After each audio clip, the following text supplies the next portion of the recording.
welcome back to my film and TV channel. We've got a film for you for me to have a look at and tell you about today. Yes, a 15 certificate and R rated in the US, a psychological thriller we're going to have a look at today, directed by William Oldroyd. We're going to look at something simply called Eileen. Yeah, not come on Eileen, just Eileen. Please, if you're new to the channel, push that subscribe button, push the bell notification, everything, film and TV, reviews like this, information vlogs, lots of different things.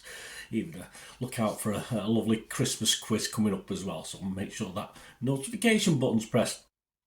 Great to have you on board. Let me know what you thought about this film or anything to do with film and TV. It doesn't have to be this one. And give us a like, guys.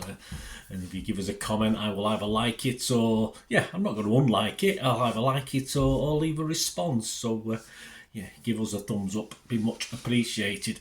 Yes, a psychological thriller, 15 rating. Yeah, 97 minutes, okay. Lengthwise, it was fine. Whether it filled that 97 minutes as competently as I'd hoped is another matter.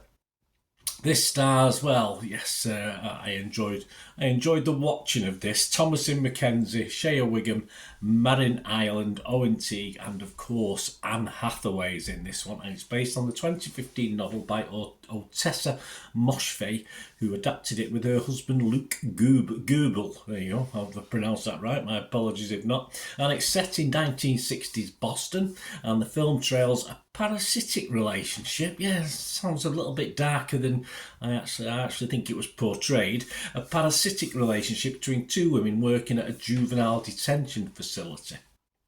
It had a limited theatrical release on December the 1st and will be expanded a bit wider on 8th of December, and I'm recording this on the 4th of December 2023. So all scores and comments or is it that date?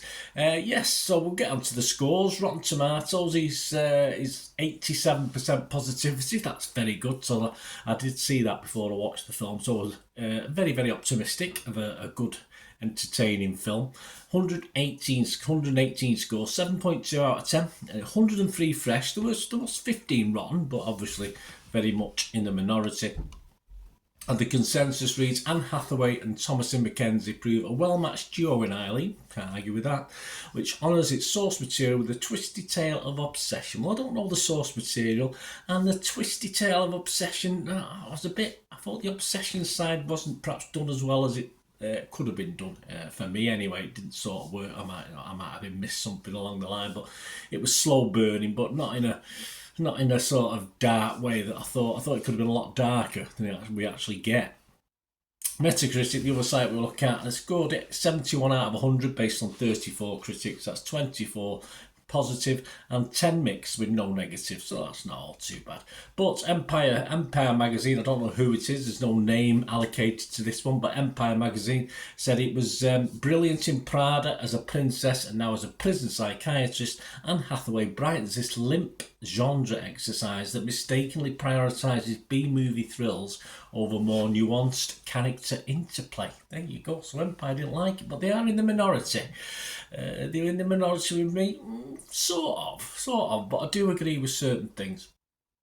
Joe Public Internet Movie Database is scoring 6.7 out of 10, so it is reasonably well like there. I think that might drop slightly over time, but it's okay. So that brings all this back to me.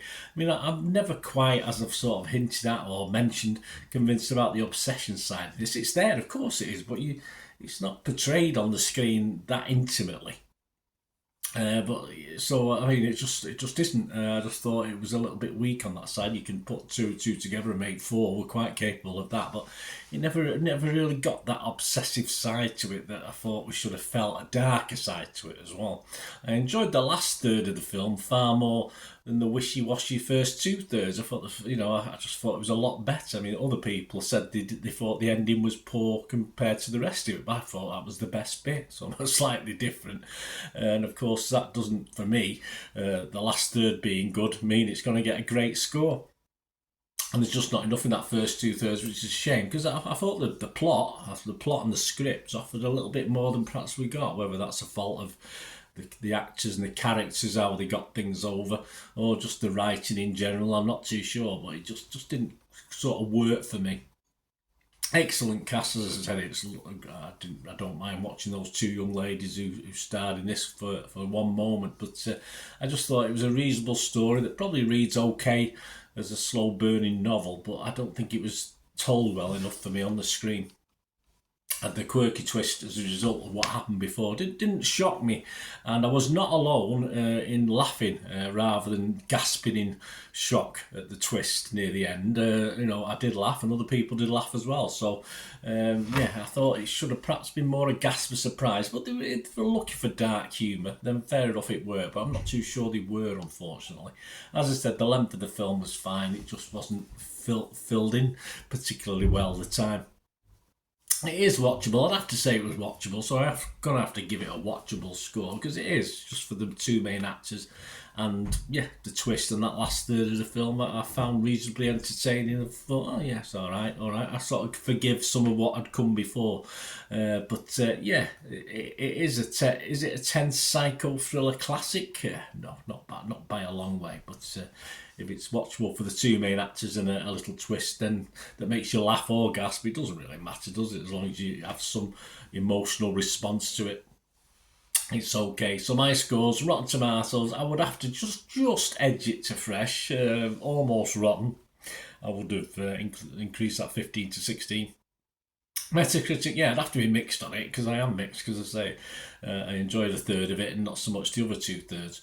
And my score, yeah, I have said it's watchable, so my watchable score is 6 out of 10. So that's what I'm going to give this. I'm going to give it a 6 out of 10. So not too far down Internet Movie Database, but a little bit down on Rotten Tomatoes critics who with no audience opinion, but the critics loved it, which half of the course, this style of film, it doesn't surprise me. Some critics like Empire sort of saw through it, but hey, there you go.